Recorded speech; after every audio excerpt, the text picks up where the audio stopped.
नफरत के कारोबार को बदलेगा ये बिहार, जुल्मत तेरे आसार को बदलेगा ये बिहार, दिल्ली तेरी सरकार को बदलेगा ये बिहार,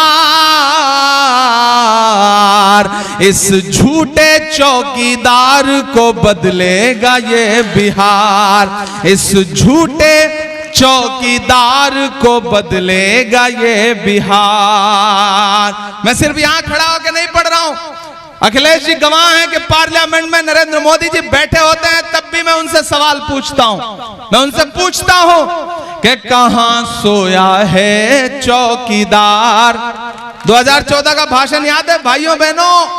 देश के खजाने की चाबी मुझे सौंप दो, मैं देश नहीं लुटने दूंगा। सरकार बनने जा रही है और इस सरकार बनने में अपनी भागीदारी जताइए। इसलिए मैं आपके बीच में अपील करने आया हूं। आपसे मेरा एक बड़ा जज्बाती रिश्ता है, इस इलाके से, इस एतराफ से मेरा बड़ा जज्बाती रिश्ता है। भले ही आपसे मुलाकातें कम होती हों, लेकिन एक गायबाना तारुफ है आप सारे लोगों से। तो मैं आपसे ये कहना चाहता हूं कि अगर आप किसी बहकावे में, किसी झांसे में, किसी मुगालते में आकर के वोट देने नहीं निकलते हैं या कहीं और देते हैं, तो सीधा फायदा भाजपा को होगा। इसलिए मेरी आपसे अपील है कि झील में पानी बरसता है हमारे देश में, खेत पानी को तरसता है हमारे देश में, जिंदगी का हाल खस्ता है हमारे देश में, दूध महंगा खून सस्ता है हमारे देश में। यह लड़ाई बहुत महत्वपूर्ण है और ये भाजपा के लोग कोई भी भाषण करें, इनके सारे भाषण झूठे हैं। प्रधानमंत्री जी खुद बहुत झूठ बोलते हैं और उसका असर उनके तमाम नेताओं पर भी आ गया है। एक दिन पार्लियामेंट में खड़े होकर प्रधानमंत्री जी बड़ा जोर जोर से लगे बोलने, बताओ कांग्रेस वालों तुमने 70 साल में क्या किया। मेरा दिल हुआ कि मैं उठ के बताना शुरू कर दूं, तब तक अखिलेश भाई पलटे, बोले इमरान मत बताना, जो बताओगे ये उसको भी बेच देंगे, इनका काम सिर्फ बेचने का है, मत बताना। तो 10 साल में सिर्फ बेचने के अलावा कुछ नहीं किया। मैंने सुना है आज प्रधानमंत्री जी आए हुए हैं और कांग्रेस से 70 साल का हिसाब मांग रहे हैं। मैं तो यहां खड़ा होकर कहता हूं, अरे जो सरकार अपना चलाया हुआ 2000 का नोट 7 साल नहीं चला सकी, वो हमसे 70 साल का हिसाब मांगती है। जो सरकार अपना चलाया हुआ नोट नहीं चला पा रही है, वो देश क्या चलाएगी? किसी झांसे में मत आइए। कांग्रेस पार्टी क्या कह रही है उसका मैनिफेस्टो पढ़िए। मेरा सौभाग्य है, मेरी खुशनसीबी है कि मैं उस मैनिफेस्टो कमेटी का सबसे कम उम्र का सदस्य हूं। मैंने बनाया है उस मैनिफेस्टो को, इसलिए पूरी जिम्मेदारी से यहां कह रहा हूं। वो मैनिफेस्टो कह रहा है कि 4 जून को हमारी सरकार बनाइए और 15 अगस्त से पहले इस देश के 30 लाख बेरोजगार नौजवानों को एक साथ नौकरी देंगे। हम नरेंद्र मोदी जी की तरह झूठा वादा नहीं कर रहे हैं कि 2 करोड़ दे देंगे, 5 करोड़ दे देंगे। हम क्या कह रहे हैं? 30 लाख नौकरी एक झटके में अपने बेरोजगार युवाओं को। यहां माएं बहनें खड़ी हैं, सुनिए, जो सबसे जरूरी बात है, जो सबसे क्रांतिकारी बात है, वो मैनिफेस्टो कह रहा है कि जैसे ही हमारी सरकार बनेगी, वैसे ही हर गरीब परिवार की महिला के अकाउंट में डायरेक्ट 1 लाख रुपए सालाना मिलेगा। खटाखट खटाखट खटाखट। राहुल गांधी जी कह रहे हैं ये 1 लाख रुपया सालाना, यानी कि 8,500 रुपए महीने। आपकी नौकरी तो आपके घर वाले से ज्यादा मजबूत और पक्की होगी। 8,500 रुपए हर महीने आपके अकाउंट में, महिलाओं के अकाउंट में डायरेक्ट देगी इंडिया गठबंधन की सरकार, कांग्रेस की सरकार। और सबसे महत्वपूर्ण बात जिस पे चर्चा नहीं हो रही है, 14 लाख आंगनबाड़ी के नए पद सृजित करेगी हमारी सरकार एक झटके में। 14 लाख। और सुनिए, अग्निवीर योजना एक झटके में समाप्त कर देंगे। और सुनिए, जैसे ही सरकार बनेगी, हर प्रतियोगी परीक्षा, कोई भी नौकरी का फॉर्म भरोगे तो जो फॉर्म भरने में 2000, 1000, 3000 रुपए खर्च होते हैं, सारे फॉर्म आने वाले हमेशा के लिए फॉर्म फ्री कर दिया जाएगा, उसका पैसा नहीं लगेगा। कितनी क्रांतिकारी योजनाएं हैं। ऐसे में अब तक बहुत मंदिर मस्जिद हिंदू मुस्लिम बहुत सुन लिया, कान बंद कर लीजिए। अब जब कोई इस तरह की बात करे तो हिंदू मुस्लिम मंदिर मस्जिद की बात करे ना, तो ऐसे कान में उंगली डाल लीजिए और कह दीजिए कि भैया बहुत हो चुका हिंदू मुस्लिम मंदिर मस्जिद। अब हमें इंडिया गठबंधन की सरकार बनानी है, कांग्रेस पार्टी की सरकार बनानी है, क्योंकि राहुल गांधी जो वादे कर रहे हैं वो सच्चे वादे हैं। मैं यहां खड़ा होकर के आप सबसे अपील करते हुए ये बात कह रहा हूं मेरे भाई, कि आकाश हमारे भाई की तरह है, और मैं आकाश के लिए आपसे एक एक वोट की अपील करने आया हूं। और आप हाथ के पंजे के सामने वाला बटन दबाएंगे, आकाश को वोट देंगे, तो सिर्फ आकाश को नहीं मिलेगा। अगर आपको लगता है कि आपका वोट सिर्फ आकाश को मिलेगा, तो नहीं, सिर्फ आकाश को नहीं मिलेगा। आपका दिया गया एक एक वोट मोहब्बत के उस मसीहा को मिलेगा जिसका नाम राहुल गांधी है। आपका दिया गया एक एक वोट डॉक्टर बाबा साहब अंबेडकर के सच्चे अनुयायी मल्लिकार्जुन खड़गे को मिलेगा। आपका एक एक वोट श्रीमती सोनिया गांधी जी को मिलेगा। आपका एक एक वोट प्रियंका गांधी जी को मिलेगा। आपका एक एक वोट लालू यादव जी को मिलेगा, तेजस्वी यादव जी को मिलेगा। आपका एक एक वोट हेमंत सोरेन को मिलेगा। आपका एक एक वोट अरविंद केजरीवाल को मिलेगा। आपका एक एक वोट हमारी जो लेफ्ट पार्टी है उनके सहयोगियों को मिलेगा। और तो और आपका एक एक वोट जो आकाश को आप देंगे वो इमरान प्रतापगढ़ी पर आपका पर्सनल एहसान होगा।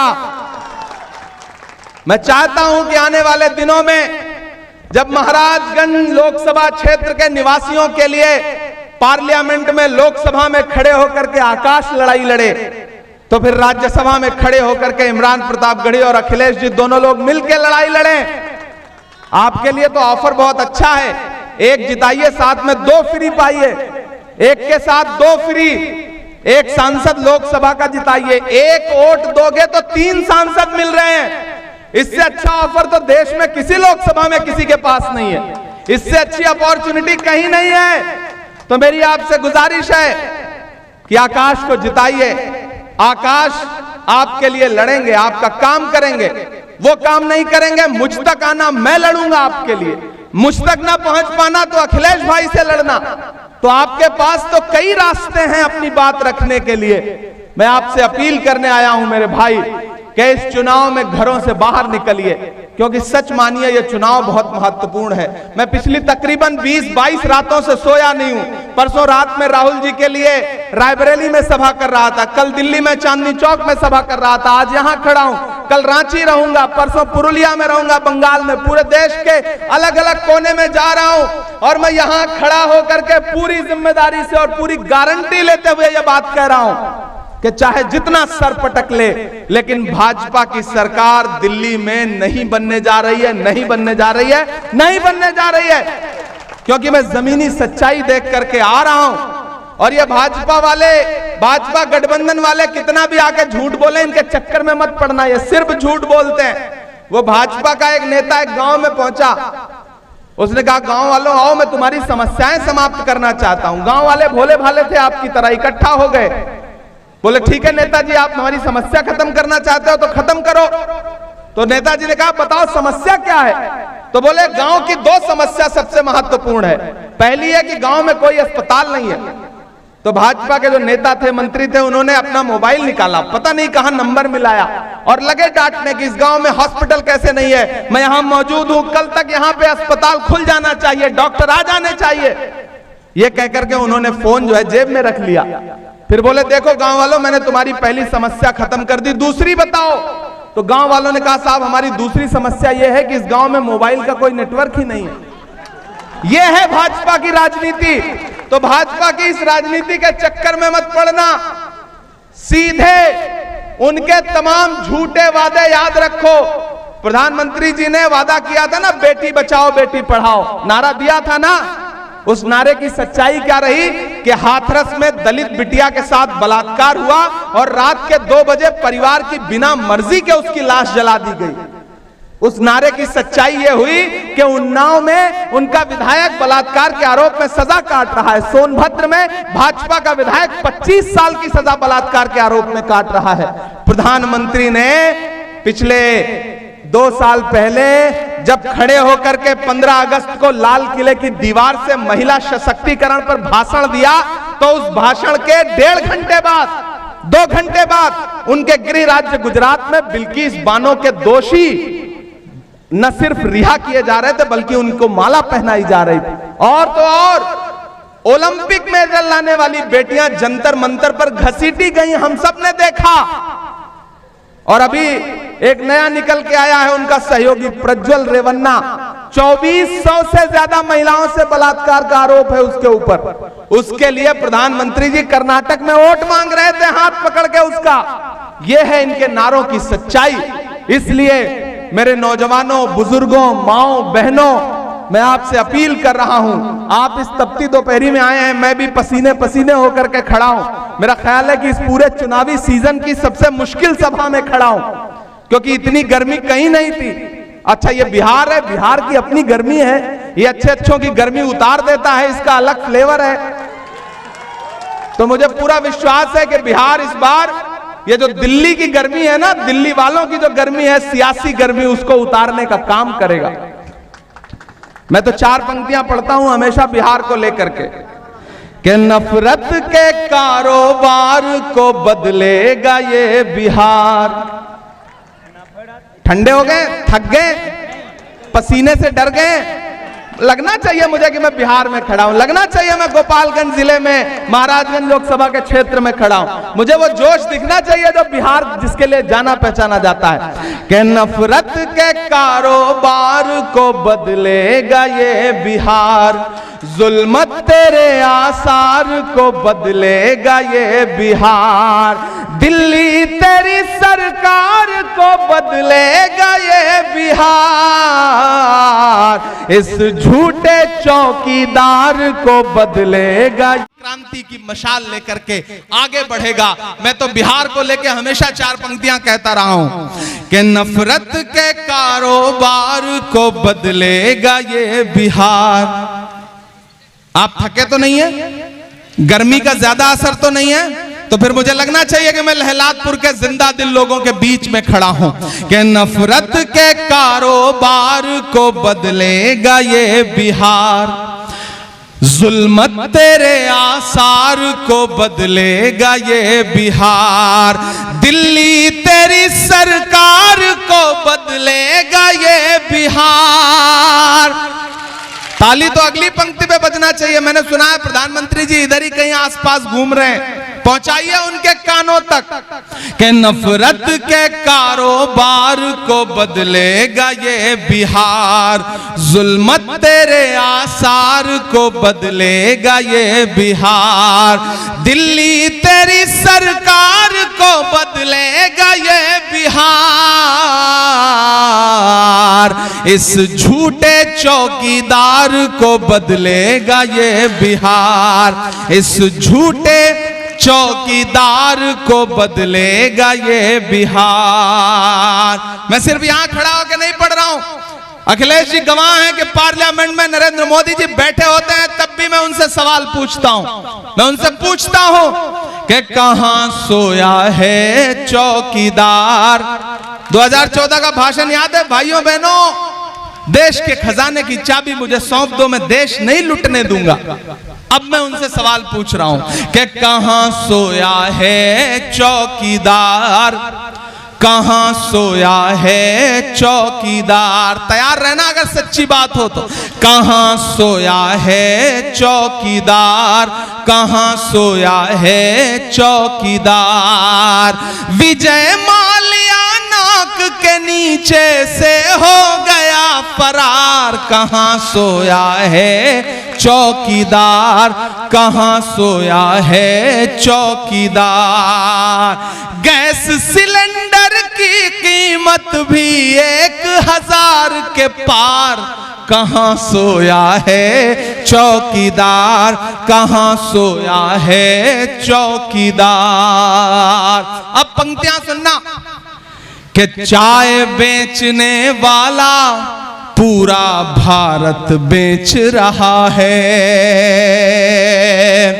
कि चाय बेचने वाला पूरा भारत बेच रहा है। इसी काम में हासिल उसे महारत बेच रहा है। रेल बिक गई, तेल बिक गया, बिका हवाई अड्डा। और अगली जो लाइन है उस पर कोई भी हाथ चुप नहीं रहना चाहिए कि रेल बिक गई, तेल बिक गया, बिका हवाई अड्डा। सब कुछ बिकता देख के खुश हैं अपने जेपी नड्डा। के जनता महंगाई की मारी करती हाहाकार। कहां सोया है चौकीदार, कहां सोया है चौकीदार। बहुत धन्यवाद। आपसे अंत में इतना कहता हूं कि आकाश कुमार सिंह को जिताइए, अपना एक एक वोट लेकर के बूथ पर जाइए, हाथ के पंजे के सामने वाला बटन दबाइए और यह सुनिश्चित करिए कि देश में इंडिया गठबंधन की सरकार बनने जा रही है। मैं चाहता हूं कि 4 जून के बाद जब शपथ ग्रहण समारोह और इंडिया गठबंधन का प्रधानमंत्री शपथ ले रहा हो तो एक तरफ आकाश खड़े हों और एक तरफ इमरान प्रतापगढ़ी खड़ा हो और उनके साथ अखिलेश बाबू खड़े हों, तो मुझे लगता है कि हम जिस भारत का सपना देख रहे हैं वो सपना जरूर पूरा होगा। इन्हीं बातों के साथ मैं अपनी वाणी को विराम देता हूं और आपका धन्यवाद अदा करता हूं और ये वादा करता हूं कि 4 जून के बाद, आकाश के जीतने के बाद एक बार आपका धन्यवाद अदा करने के लिए फिर लहलादपुर आऊंगा। ये आपसे वादा करता हूं। बहुत धन्यवाद।